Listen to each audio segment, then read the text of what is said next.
What a sight. Thank you, all of you, for coming this afternoon. We're very, very grateful. In year 3 of the Race and Reconciliation Initiative, we are conducting a deeper dive into TCU's transition to integration from roughly 1941 to 1971. So it is indeed fitting that we are in conversation today with Dr. Cash, who was a student leader at TCU during some of those early years of integration, and whose statue will be unveiled tomorrow in front of Schulmeyer Arena.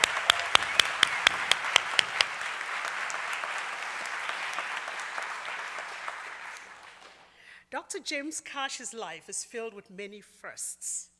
He was the first Black scholarship athlete in Southwest Conference at Texas Christian University, where he received a Bachelor of Science degree in mathematics in 1969. He went on to earn a Master of Science in Computer Science and a Doctor of Philosophy in Management Information Systems from Purdue University. Dr. Cash joined the Harvard Business School faculty in 1976, where in addition to his teaching and scholarship, he helped to redesign the MBA program, becoming the first Black faculty to receive tenure at Harvard Business School.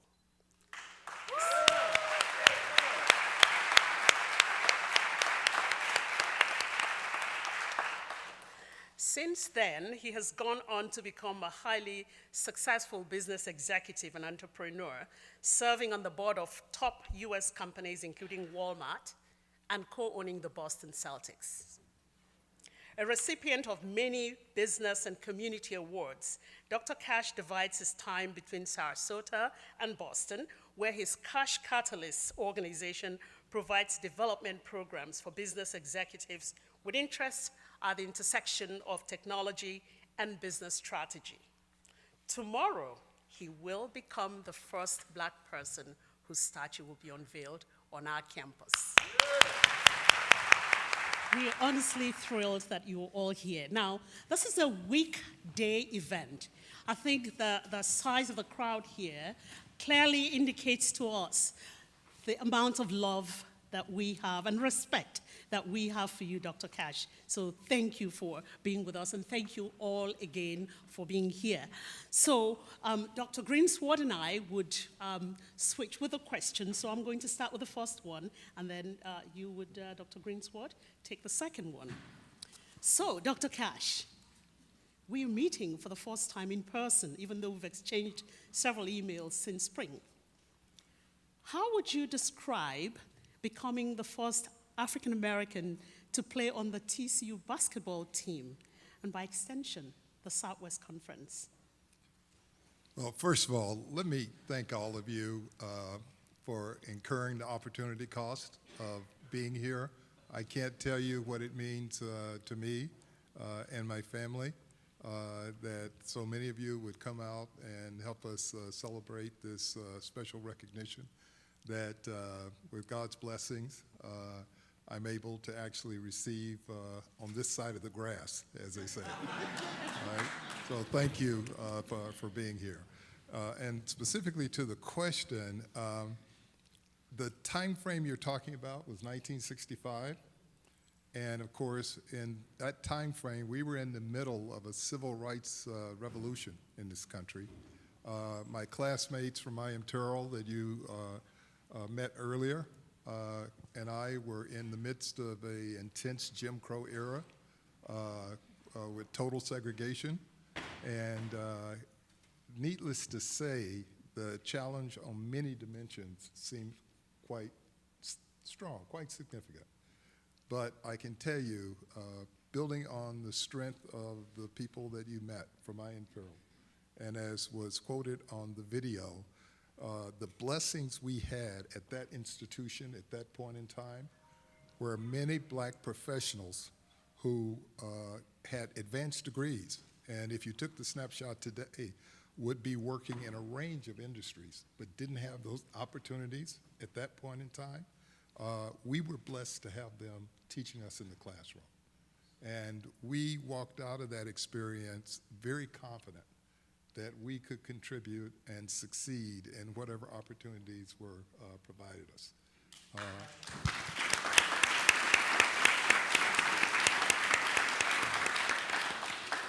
And I know, by the way, we have some current I.M. Terrell students here. Would you guys just stand real quick, because I want people to see the next generation.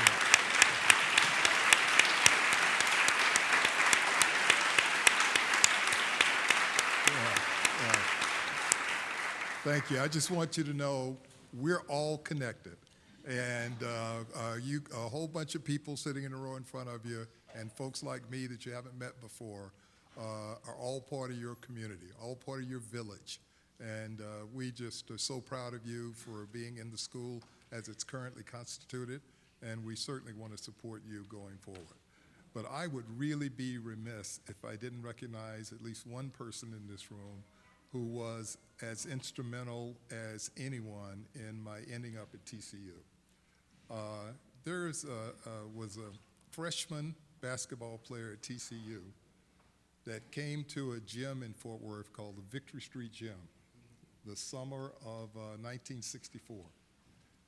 Again, intense Jim Crow, segregated environment. At Victory Street Gym, blacks played on one end and whites played on the other end. This freshman at TCU had grown up in an integrated environment and didn't understand the code, right?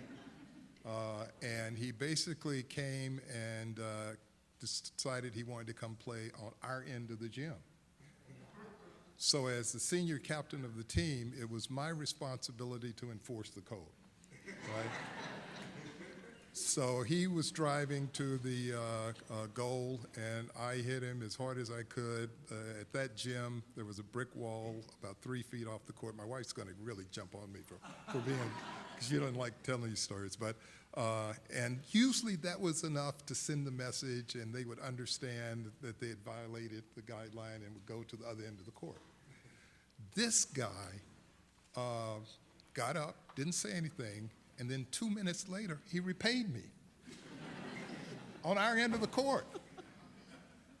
Long story short, that first encounter with this TCU freshman built a lifelong relationship and caused me to know, when I was trying to decide where I could go and integrate the Southwest Conference and feel comfortable that I had somebody there that had my back, I knew this guy would be there. And I just want people to recognize a guy named Garvin Isaacs. Garvin, stand up.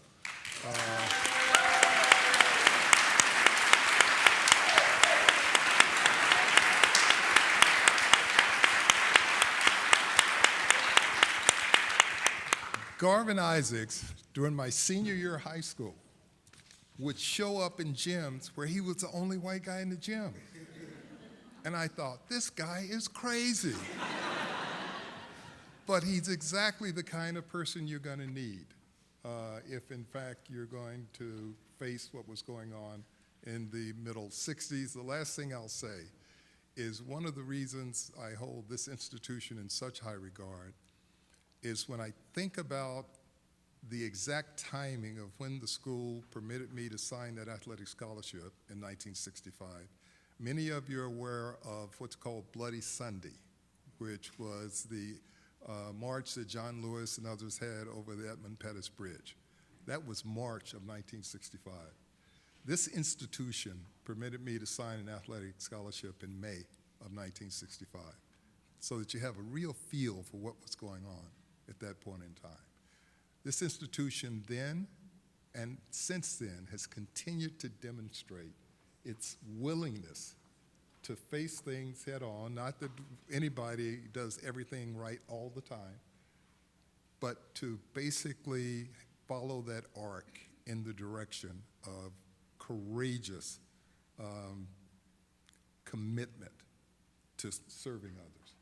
And I just will forever be indebted, and just remember again during that time how special it was to walk into this environment, know that I had Garvin Isaacs watching my back, and to meet so many other people on this campus that were ecstatic about the fact that the university had shown that type of courage in the middle of what was going on. Wow. You mentioned the importance of the village, and seizing the opportunity to actually acknowledge the fact that you brought your village here. Friends and family, I'm seeing relatives that came here. I know that we didn't get to recognize them, but if you would please stand, family.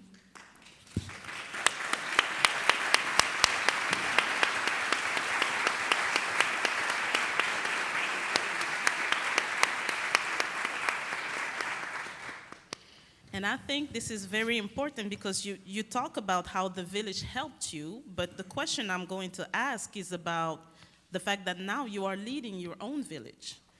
The fact that now you are, several years later, the first, a trailblazer.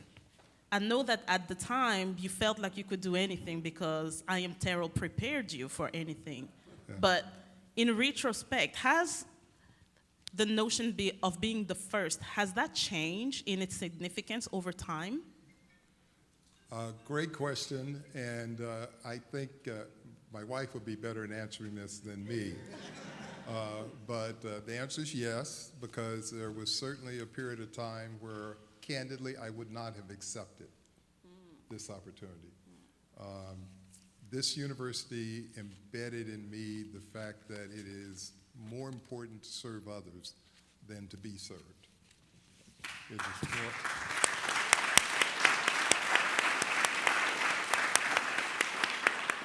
And candidly, before 2020, I had a number of opportunities to be recognized in lots of ways, in lots of different places, and I absolutely refused all of them because I thought it was about doing the work, not being recognized, candidly, when there's so much work that needs to be done. 2020 changed that. The murder of George Floyd, the racial reckoning that we were going through as a country, and so many institutions that were now starting to investigate their histories and starting to want to put out symbols and explicit behavior and action that would cause people to understand that once we understand that history, we never want to repeat it, and we want to make sure we put markers in the ground to move forward, right? And so the first time I had a chance to kind of change my orientation was when Harvard Business School came and asked to put my name on a building there that Dr. George mentioned earlier. My wife, who does things behind my back all the time, and is a good friend of the dean there, basically collaborated and started the conversation with, we know you're going to say no, but this is why you should say yes. And it had to do with the symbolism, the unstated implications of that kind of recognition. And not too long after that, Dr. Buccini called and communicated with the athletic director this opportunity. And by that time, I had a very clear message from my wife that if I didn't accept these kinds of things, I was headed for divorce court. By the way, we've been married 51 years now. So,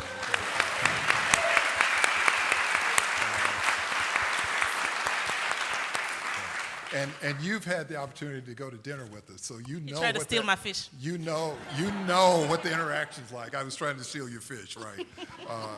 But the whole idea is, hopefully, if people walk by and see that statue and connect with it in any number of ways, not just that it's an African American, but it's a basketball player who tried to be a student athlete, who basically, hopefully, lived his life in a way that makes this university proud enough to want to put a statue up. All of that informal communication is what I think this is about, and that I'm so happy to participate in.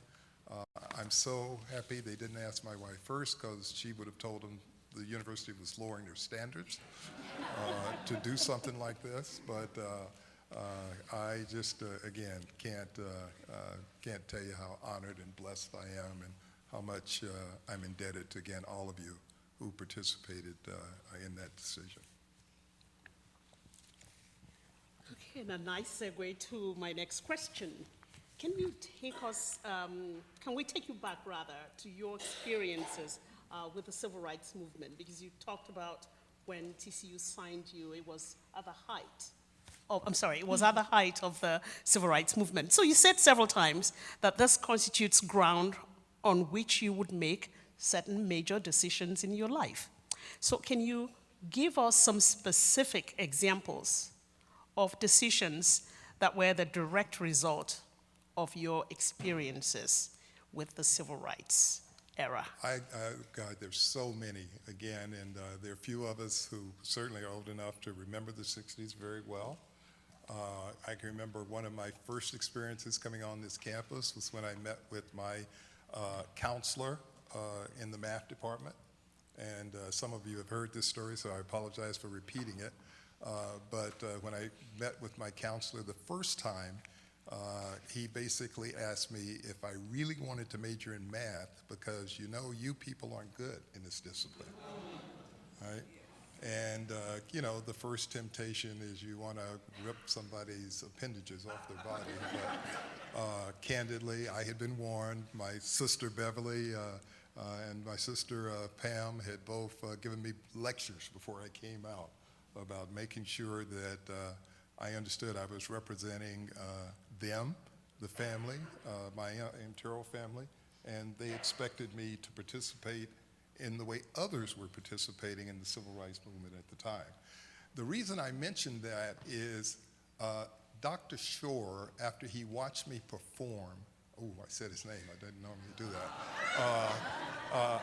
After he watched me perform in the classroom, became one of the biggest advocates and supporter I ever could have imagined. And it taught me a lesson that I try to communicate to others today, that as a result of lack of exposure and experience, there are many perceptions out there that can be really reversed once people are exposed and do see evidence of something very, very different. Dr. Shore would work tirelessly to make sure while I was traveling for basketball that I would get all my assignments while I was out of class traveling, and that I would get my assignments in. And he became what in today's world some would probably call an ally, as he began to understand the challenges I had in a few other classrooms where people weren't totally receptive to me being there. And he just provided a level of support that I couldn't have imagined based on that first interaction. What I took away from that was so formative, to specifically answer your question, is please don't react to what people say. You know, watch what they do. And by observing what they do, you may find that people have very different core values that they don't quite know how to express the first time they're exposed in a very different situation or circumstance. So it's a long way. I could give you lots more, but that's one that I hope to this day I continue to adhere to the guidance that it's really important to not be overly influenced by what people have to say, but really watch what they do. Speaking of what people do, fans are always interested in what players do after their playing days. Now, I know that you're still the king of the court. How have you drawn on your experience at TCU in navigating your impressive career as the first Black faculty member at Harvard Business School to attain tenure, board membership at some of the top corporations and nonprofits in the country, if not in the world, co-owner of the Boston Celtics? Yep. Founder of, I have a whole list, it would never end. Founder of business ventures that had a lasting impact on society. How do you navigate that? First of all, just very blessed because all those opportunities, including coming to this university, were provided by others, right? You don't become the first or any of those things unless somebody else provides the opportunity, right? And so the blessings that I've had of folks that have decided to make a bet and provide the opportunity is what, again, drives me so much to try and live what I learned here at TCU about serving others, because I've been really served for that list that you just went through. The other piece of it, of course, is if I pick just one period of time I was at TCU that I often reflect on and use, especially when I'm facing challenges. It was my 1967-68 year in school here. Some of you will remember that the year started great because in March, the Horned Frogs beat Baylor in Waco and won the Southwest Conference. And so we celebrated. We celebrated, and we ended up winning beating Kansas State in what would have been called a Sweet 16 game today. There weren't 64 teams at that time. And then we won't talk about the next game against Houston. But what a great start to 1968. But the other things that happened in 68 were, first of all, Martin Luther King was assassinated in April. Bobby Kennedy was assassinated in the summer. We had the Chicago Democratic Political Convention that was just a real stain, I think, on so many things. And then in October that year, we had the Olympics, and some of you may have seen the images, if you aren't old enough to remember, of a couple of black athletes who stood on the podium after winning gold medals with their hands thrust in the air with black gloves, basically communicating their concern about what was going on in the country. That year, for a young person that had just turned 20 years old, provided an opportunity to really define the way I wanted to view the world, the way I parsed those kind of events and what was going on around me. And all I can tell you is being at TCU during that period, having the teammates, some of whom are here, having the faculty, having my family, to basically help me see through those events and the emotional challenge that came with so many of them in different directions was a real blessing. And it really provided the basis for what I consider to be my personal compass, if you will, which is Romans chapter 5, verses 1 to 5, that basically suggests you should celebrate in tribulations. And if you have faith, you will persevere, and that perseverance will lead you to a much better place.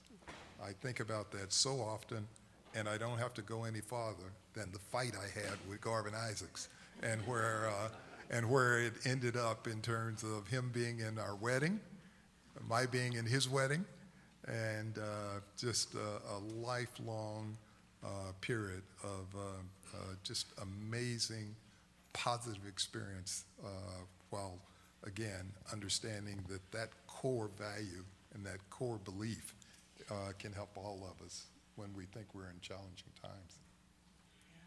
Okay? Okay, on to our next question. Once you retired from Harvard Business School, you said you now want to focus on the plight of African American males. So here are a few questions that I have in relation to that. Do you still work with the Harlem's Children's Zone?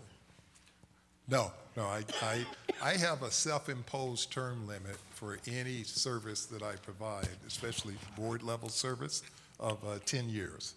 And I worked with the Harlem Children's Zone for my 10 years, loved getting them into their own school facility, and to me, it's one of the most remarkable programs around, starting with something called Baby College, where they realize that from the time a kid is born, the level of stimulation affects the firing of their synapse, and it really affects their capacity to learn at later stages of their life.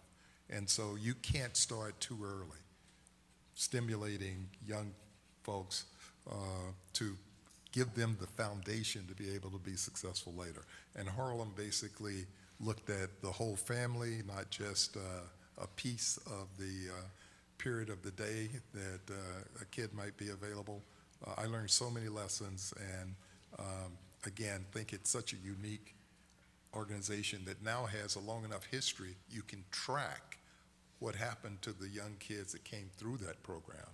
And the outstanding performance is just evidence of what we can do to be successful. If you want, you can pull up their website, Harlem Children's Zone, and they have the history and the metrics that they have used to try and demonstrate the success of that holistic approach. Long-winded answer to the fact that no, I'm not doing it anymore. Good answer. And you do sit on the boards of quite a number of very, very important companies. And my question is this, and also in relation to you saying you want to focus on the plight of African-American males, do your role on this board, these different boards, allow you to address this plight? So, great question, and I guess I'd have to just partially correct a piece of that. Most public company, large-scale boards have what they would refer to as an age limit. I call it statutory senility. And I have actually hit that for most of the large company boards that I serve on. I do continue to work with early stage venture-oriented companies and really enjoy that. While I was on those boards, absolutely. The minute I felt like I earned credibility with the leadership of the company, not only my fellow board members, but the folks in the executive offices, I would always try to find a project that was focused on the plight of young black males. In terms of my volunteer activity today, there's a program in Sarasota, Florida called Visible Men Academy. And it focuses on kids that have, in essence, been put out of the public school system, young boys, and that's the work that I'm doing today that continues on that particular aspect of what I'm interested in. Thank you. So I see that Ms. Pamela Cash is here as well. I wanted to mention the Juanita Cash Fellowship at the College of Education. I know that, yes.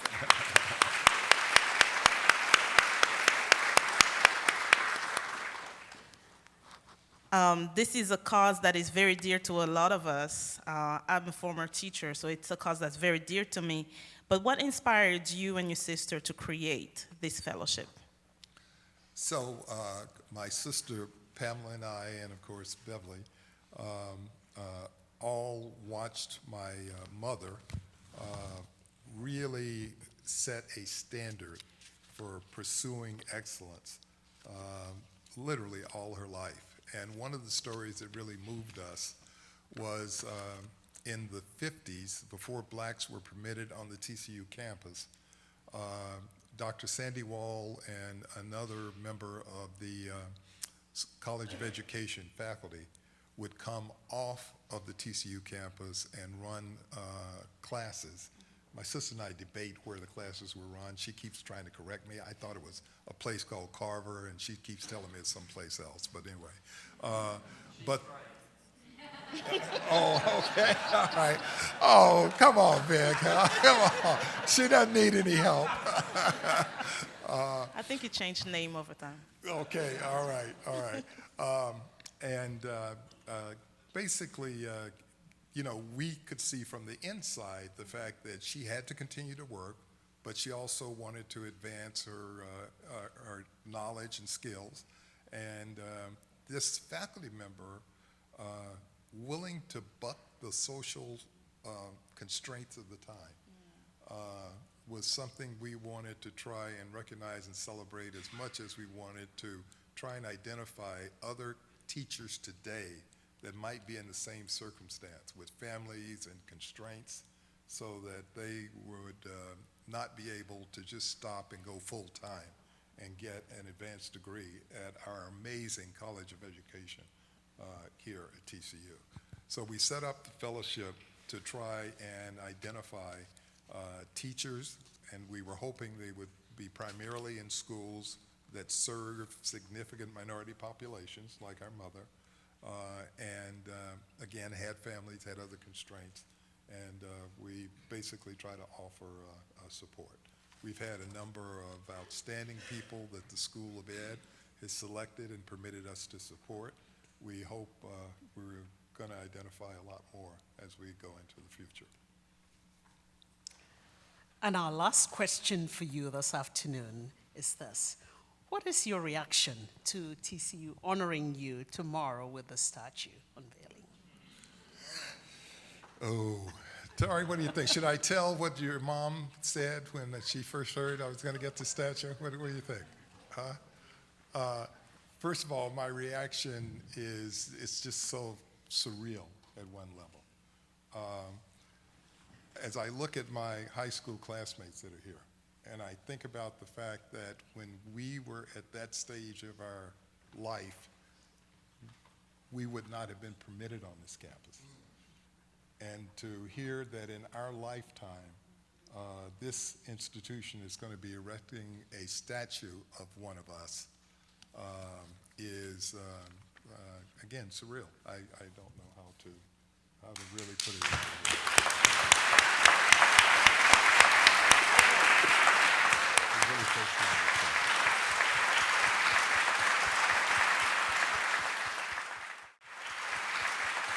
Gosh, thank you for joining us. That being said, let's dive into our first question. How did your experience and role on the TCU basketball team influence your advocacy for historically underrepresented and marginalized students? That's again, a great question. My experience, especially after I had a chance to reflect on it later in life, caused me to realize that the best message I could send to folks that I ended up interacting with was, if you like what I look like today and you want to celebrate what I am today, you could best do it by thinking about who I was at age 5 or age 10. And I should be making the same commitment that others made to me when they were coming into my communities. I mentioned in an earlier interview I had a guy by the name of Dr. Michelle, who was a graduate student here at TCU that came to the south side of Fort Worth, a place called Bethlehem Center. And in those days, not many white folks would come to Bethlehem Center. And Dr. Michelle came in, and I was just blown away by the fact that he was there. The commitment he made to me and others is one of the things that provided, again, in essence, a role model of how you could potentially make commitments to others and make sure that you were trying to provide opportunities that might not be on their radar screen. And I think everyone in this room probably understands one of the biggest challenges we have today, especially with young kids in minority communities, is they seem to have begun to lose their ability to dream, their ability to aspire, because they see so much negativity out there. So it has caused me to then, in answer to your question, to want to go, and every chance I have, make sure I'm communicating that there are opportunities out there. You have to do your part and actually prepare to exploit those opportunities. And it's caused me to want my life's work to be reaching back as often as I possibly can. going back to what you said about dreams, I actually grew up at the Bethlehem Center too. So, Okay. growing up in the Fort Worth community, I know what that's like to be this young black kid, and it seems like your circumstances are outnumbered and that you can't make it. And so, the next question that I had was, how was your experience on campus outside of basketball at the time that you played? Like, what was that like for you? Oh boy, I can tell you a ton of stories there. Oh my God. And I tell you, I'm surprised that Garvin Isaacs hadn't blackmailed me, because he's got so many stories on me of what I call making bad decisions as a young adult on campus. But it was interesting. So one of the first experiences I had when I walked on this campus was with a guy by the name of Frank Horak, who actually still works on the TCU campus today. But at that time, Frank was an All-American defensive back on the TCU football team. And he was one of the most respected people on campus. He sought me out and basically asked Garvin to bring him over to me to meet me. And basically he said, and this was, I think, my second day on campus, I'm delighted that you are here. If you have any issues, please make sure you find me, because I want to help deal with it. Well, that then set a very interesting tone, and obviously laid the foundation for me to potentially feel comfortable. But there were plenty of instances where I could tell I was in the middle of a group of people who hadn't been around other black folks before. I remember playing cards. We had a freshman dorm, athletic dorm at that time, and I was playing cards with a young guy who had grown up in an all-boys school, had never been in the presence of a black person before. We were playing cards, and he hit a very unusual combination. Let's call it a straight flush with the cards we were playing. And he basically, without thinking, even though I was sitting there, said, "Boy, I was sweating like an inn in a tar pit," right? And everybody around us got quiet. He was rolling in his money, and all of a sudden he realized everybody had gotten quiet around him. And basically, when he then realized what he said and the fact that I was sitting there, I could see he just turned beet red. And there were lots of those kinds of instances, again. Now, to him, that was just a natural phrase. And the fact that he was sitting there meant that he was okay being in my presence, right? Yeah. But he hadn't yet gotten to the point that he realized what had become very comfortable and familiar for him that could be very harmful and hurtful to another individual. I had a ton of those experiences where people would say things because they had gotten comfortable that I was around, but they were using phrases that, in fact, were out of a different era, and especially the Jim Crow era. So it kept me on my toes as I was moving around campus. And again, I always knew that if somebody really came after me, all I had to do was call Garvin. That's all I had to do. The next question is, the rigorous education you received at Terrell was the result of Jim Crow. Do you think that given the current turmoil in our education system, communities of color were hurt by desegregation? Wow. Oh, that's deep. That is really deep. And my experience at trying to look at that is it really is quite different in different places. The places where desegregation led to environments where young black kids were put in environments with low expectations, low levels of commitment to them, and less than appropriate levels of resource, really were hurt. Were hurt very dramatically. And candidly, in my personal frequency count, there are many more of those than there are instances where desegregation caused, especially young African Americans, to be put in situations that were enhancing and more leveraging. It would be pretty hard to find places candidly like I am Terrell, I think, after desegregation, because you just can't imagine what taking something like race totally off the table would mean. And more importantly, you can't imagine the intensity that I didn't realize at the time of the expectation that our teachers there put on us and that we put on each other that led to not just me. If you went through my classmates that are here, every one of them, many of you know, standing over there is Barbary Richard, basically, Barbary Sanders, I said Richard, Barbary Sanders. And everybody in Fort Worth knows Bob Ray because of the amazing career he had at the Fort Worth Star-Telegram, right? That's my classmate. He was not as good.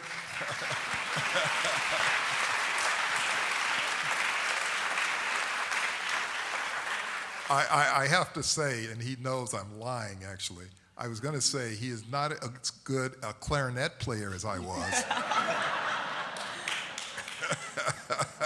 But that is not true. Just an amazing.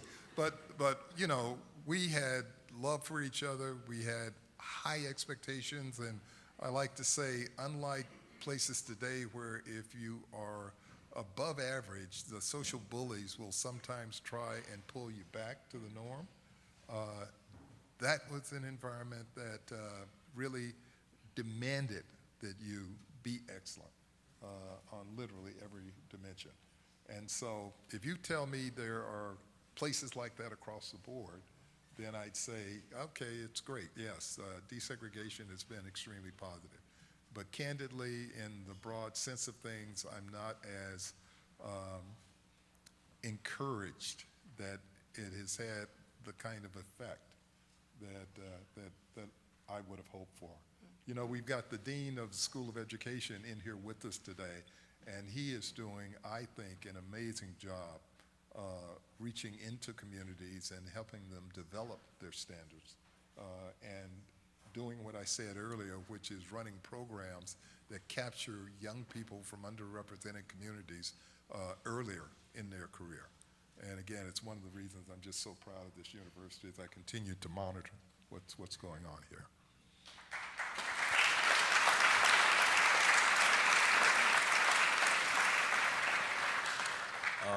One thing that I really admire about you, Dr. Cash, is your willingness to be a student, not only just a student in the classroom, but a student of life, and just the wisdom that you possess. And so the next question, because you have that interesting perspective of being in Jim Crow, and also you got to see the effect that the death of George Floyd had, and not only just the black community, but how it affected just the world in general. And so what words of wisdom and caution can you give to TCU students today who might believe the height of discrimination and racism occurred during the time you were on campus rather than now? And what do you have to say to the person who wonders why we are still talking about racism and discrimination that occurred in the past? Yeah, great question. And look, I'm one of those people that will not tolerate folks saying we haven't advanced or we haven't improved. I'm also a person who believes very strongly you don't have to be bad to improve, right? There's an opportunity to move forward on many dimensions. But look, we can see around us every day that there are places where structural racism still exist, and the implications of historical structural racism still persist in very vivid ways. The key is for everyone who's interested in making a difference to understand it's not about trying to take it on at the country level or the world level or in some cases the state level or even the city level. It's about doing what you can in the sphere of influence that you have.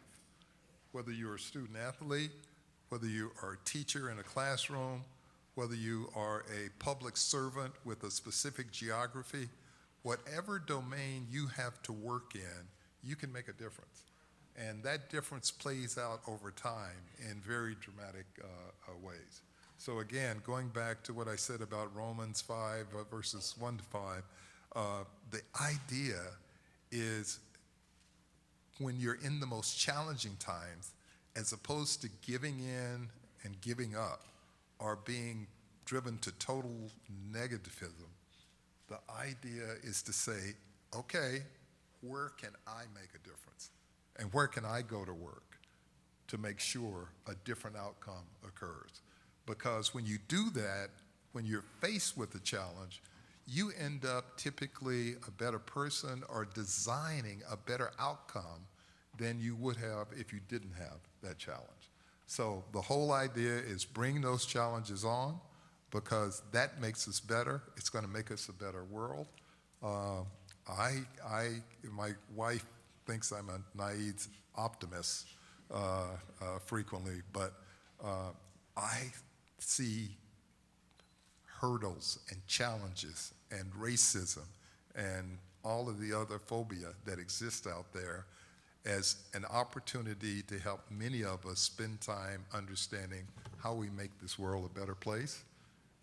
It's slow, arduous, but basically we generally head in that direction. And we are in a much better place, even with all the challenges we can talk about, in 2022 than we were in 1962. So we all know that you've had a lot of success making tenure at Harvard Business School, being the co-founder or co-owner of the Boston Celtics. I'm trying to get like you, honestly, but that takes. I hear you got a much better shot than I do. All right? Huh? We'll see. But you got to be a big risk taker. So the next question is, what is the biggest risk that you've taken? The biggest risk that I've taken? Well, again, I think a lot of people thought coming to TCU was a big risk. At different points in my life, I felt like I'd taken big risks and put my family at risk, candidly. You mentioned Harvard Business School. Clemmy and I were married in 1971. I was working at a historically black college in Oklahoma called Langston. And she was working in Dallas at a community center. A year after we were married, she came up and co-located with me in Oklahoma. And we were so close to our family, and we were true Texans. And I promised her, we'll work here for a while, and then we'll head back to Texas, right? So then I end up deciding I need to go back to grad school. And in that point in time, 1972, there were only 7 universities in the country that offered software-oriented computer science degrees, and that's what I was interested in. And so I ended up choosing Purdue, which is in Lafayette, Indiana, not closer to Texas. No. And Clemmy stayed for a year, worked on some graduate work at Oklahoma State, and then moved to Lafayette, Indiana with me, where our first child, who's here, Tari Cash, was born. And got through my doctoral program, 1976. I said, I so appreciate you letting me come to grad school here. We're going to move back to Texas when I finish.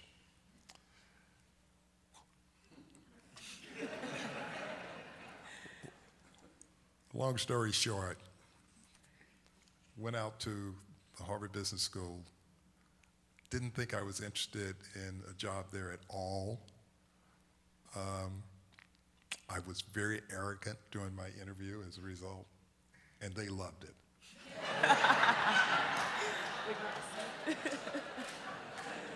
So they provided me one of those opportunities you can't refuse, and all the way back to Indiana, I was thinking, oh my God, I'm headed to divorce court. I've got to convince my wife that we should go out in 1976 to Boston. And for anybody that knows what was going on in Boston at that time, it was the height of the busing issue in Boston. So we had grown up in a tough time, things seemed to be getting better, and now I was about to take her back to another environment that had that type of challenge. Thank God she accepted it, and I promised her we would only be there for 3 years. So when I talk about risk, in my mind, the biggest risk I've taken, not work-wise, has actually been family-wise, and I've had this amazing partner who has stayed with me through all of these lies that I've told her. I wouldn't use that term, but that's the way she describes it, right? And basically has permitted me to do the things that you were outlining earlier in my professional career. And in one level, you could say the risk paid off, but it's also clear that none of us are willing to take those kind of risks if we don't think we have a support network, support system that we can fall back on. And I'm so happy, again, so many of you have met my support system, my family, my high school classmates here, and so many others that have been such a big part of my life.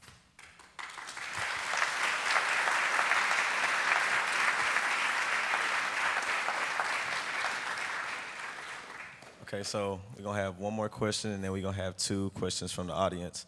So this is a more joking question, but you said that you were following us, right? And you would talk to your guys about like the games and stuff. So lost to Arizona last year, right? I know you had something to say about that. Yeah. But yeah. So what would you say was your best season at TCU? Just that, if you could pick one, and you was like, okay, this season I was cold. Like I'm that. Well, see, if you just looked at personal numbers, it would have to be my senior year. Okay. But basketball is a team sport, and so it'd have to be the year that we actually won the conference together. Okay. Yeah. So we taking Dr. Cash that year, all right, putting him on the TCU team this year. Mike Miles, Damian Ball, Michael Peavy. I'm putting Eddie Lampkin on there. Okay. And then I'm going to let you choose what you want to play. Are we going to the national championship?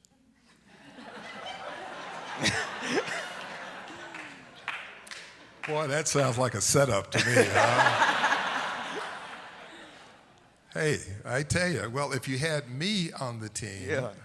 I would absolutely say yes, but it would be because I'd be holding all you guys accountable.